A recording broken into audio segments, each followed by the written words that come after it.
Dalam nama Bapa dan Putra dan Roh Kudus. Amin. Allah Bapa di surga, kami mengucap syukur bahwa Engkau memilih kami untuk Kau utus pergi kemana-mana untuk membawa pesan-Mu kepada orang lain, supaya mereka mengerti apa yang Kau maksudkan bagi kehidupan mereka. Bantu kami ya Bapa, supaya kami menyadari tugas perutusan yang luar biasa ini. Kau mempercayakan pesan rahmat yang luar biasa bagi kami. Semoga kami Kau panggil, Kau tuntun, Kau bimbing untuk mendengarkan suara-Mu, untuk dibagikan kepada orang lain. Demi Kristus Tuhan dan pengantara kami. Amin. Saudaraku yang terkasih dalam Kristus, Injil hari ini berbicara tentang tugas perutusan Yesus. Yesus memanggil ke-12 murid dan mengutus mereka berdua-dua. Saudara, tugas perutusan itu sebetulnya tugas yang sangat-sangat mulia. Sangat-sangat berharga. Seandainya Anda atau kita dipanggil, dipilih oleh presiden untuk membawa pesannya kepada orang tertentu, itu berarti suatu penghargaan yang luar biasa, bahwa Tuhan memilih aku, memilih diriku, dan membawa supaya kita membawakan pesan ini kepada orang lain, bukan pesanku, tapi pesan presiden atau pesan Yesus kepada orang lain. Ya, dan itu mengandaikan bahwa kita harus mengerti apa yang dimaksudkan, dipesankan olehnya kepada orang lain. Di sini kita melihat bahwa motivasi dasar kita adalah pesan Tuhan, kehendak Tuhan, bukan kehendakku. Dan untuk itu kita harus memahami, harus berdialog, harus bertanya, harus bergaul, harus mengerti apa sih yang sebetulnya menjadi kehendak Tuhan. Karena itulah Yesus mengatakan, kalau kamu diutus, jangan bawa apa-apa. Jangan bawa logistik yang cukup apapun, jangan. Percayalah kepada Tuhan. Itu mengandaikan bahwa motivasi kita. Sekali lagi yang harus kita sadari, motivasi kita. Ya. Jadi motivasi kita dalam pelayanan dan tugas perutusan adalah motivasi Kristus sendiri. Tidak pernah boleh menjadi motivasiku, bahkan ketika aku ingin orang lain bertobat. Bahkan ketika aku ingin orang lain menjadi lebih baik. Bahkan seperti itu pun, yang sebaik mungkin apapun, itu mungkin bukan motivasi Tuhan, tapi motivasiku meski itu baik. Ya. Dan kita seringkali jatuh kepada hal tersebut ketika kita ingin orang lain bertobat. Ketika orang lain, mungkin suami, mungkin istri, mungkin anak, mungkin saudara-saudara, supaya mereka bertobat, supaya mereka menjadi lebih baik. Sangat mulia, sangat luhur. Tapi apakah kita bisa mengatakan let it be? Sebab ketika kita mendesak-desak ke motivasi kita, orang yang mendengarkan itu menjadi bosan, menjadi marah, atau menjadi kecewa, atau menjadi tidak menarik, meskipun itu bagus. Ya. Jadi saudaraku yang terkasih dalam Kristus, ketika bacaan ini saya renungkan, saya menjadi malu sendiri. Mungkin selama ini tujuan motivasi saya bagus, baik. Ya, ingin orang lain menjadi lebih baik. Ingin orang lain mendengarkan, tetapi justru yang menjadi, saya menekankan apa yang saya pikirkan baik. Apa yang saya harapkan baik, orang lain mendengarkan dan menerima apa yang saya wartakan. Dan ini sangat halus dan lembut sekali, saudaraku terkasih. Artinya apa? Sangat halus dan lembut. Mungkin kita mengira ini menjadi kehendak Tuhan. Ya. Betul, bisa jadi dan bisa benar. Ya. Tapi apakah memang Tuhan menghendaki demikian untuk orang tersebut pada waktu tertentu, pada saat tertentu? Ya. Jadi saudaraku yang terkasih dalam Kristus, saya kira kita harus lebih perlu menyadari lebih dalam lagi akan realitas ini gitu loh. Akan kenyataan ini, akan motivasi kita di dalam karya-karya pelayanan kita. Ya. semurni, sehebat apapun, kita harus tulus. Tulus. Tulus artinya apa? Tulus artinya biarkanlah Tuhan yang menggunakan aku untuk orang lain. Kedua, biarkanlah orang itu sendiri yang memahami dan mengerti bahwa apa yang kusampaikan tidak ada maksud apapun bahkan. Kemurnian dan ketulusan inilah menurut saya sesuatu yang harus kita perjuangkan sungguh-sungguh dalam hidup kita. Maaf, karena ada hujan sedikit.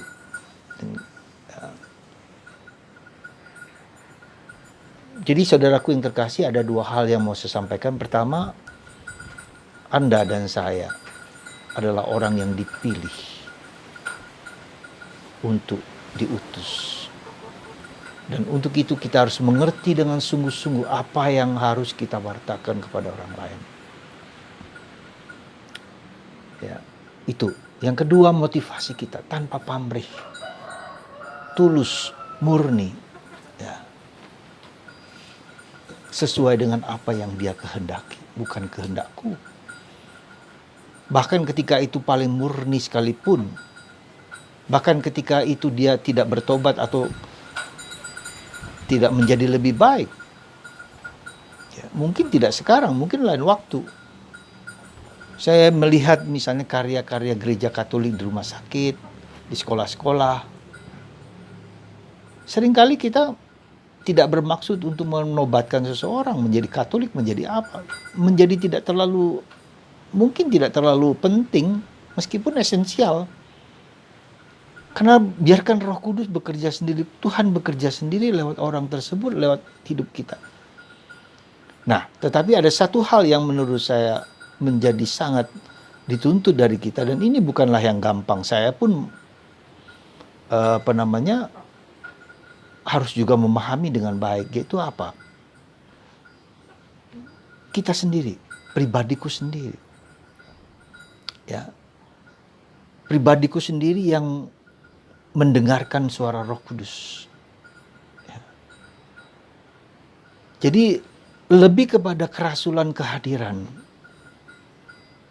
lebih kepada kerasulan hadir bersama mereka, menjadi sama seperti mereka, mendengarkan mereka, ya, memahami mereka, mengerti mereka dengan tulus, dengan jujur, dengan apa adanya.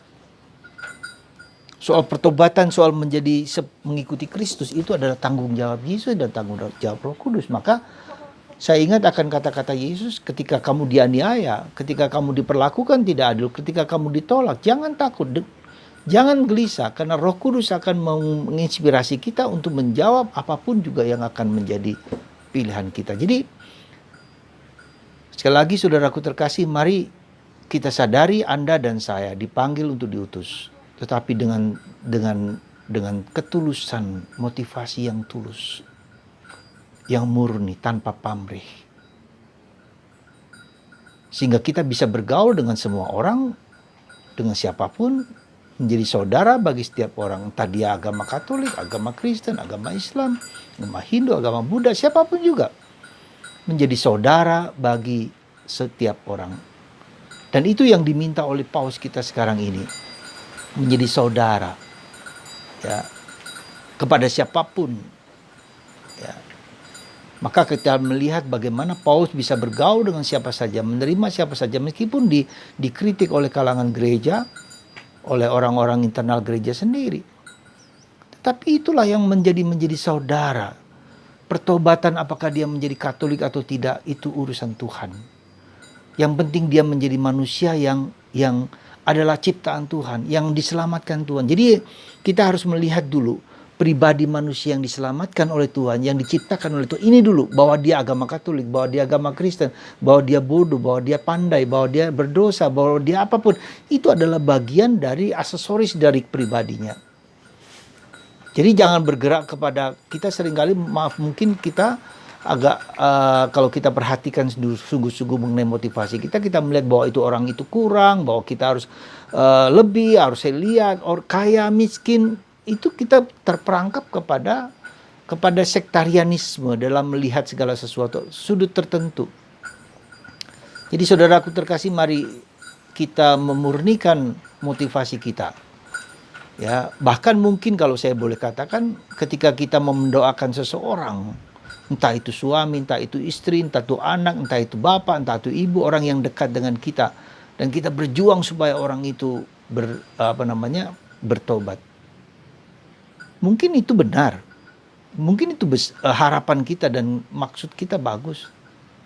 Tapi lebih daripada itu, kita ada kata Jawa yang disebut, yang seringkali diartikan negatif, pasrah. Tuhan, Engkau tahu apa yang menjadi kehendak-Mu bagi orang tersebut. Aku hanya mempersembahkan dia kepadamu, ku bawa dia kepadamu, biarlah Engkau sendiri yang membentuk, mengubah seperti yang Kau kehendaki. Let it be. Saudara, saya masih ingat dulu ketika saya diutus ke Filipina, ada satu artikel yang saya ingat persis.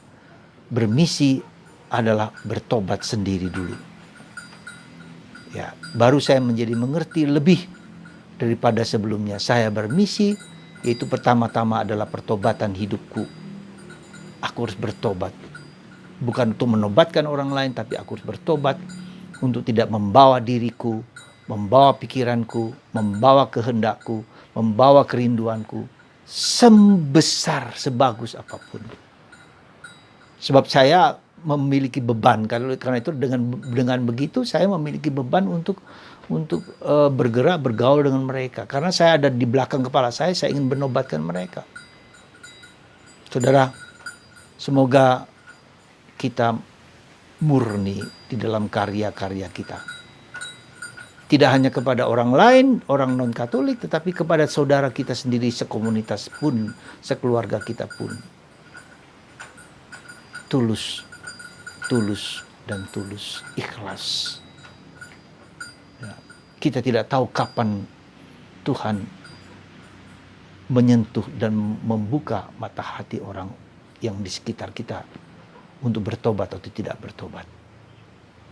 Saudara, semoga tugas perutusan yang Tuhan berikan kepada kita, kita terima dengan penuh syukur dan kita bagikan kepada orang lain dengan ikhlas dan tulus, tanpa bermaksud apa-apa selain kehendak Tuhan.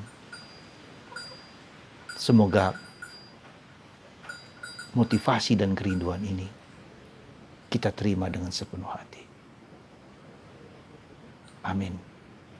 Allah Bapa di surga, terima kasih Engkau telah membimbing, menuntun, dan mengajak kami untuk memiliki kemurnian hati di dalam pelayanan kami kepada orang lain, di dalam hidup kami bersama orang lain, siapapun juga.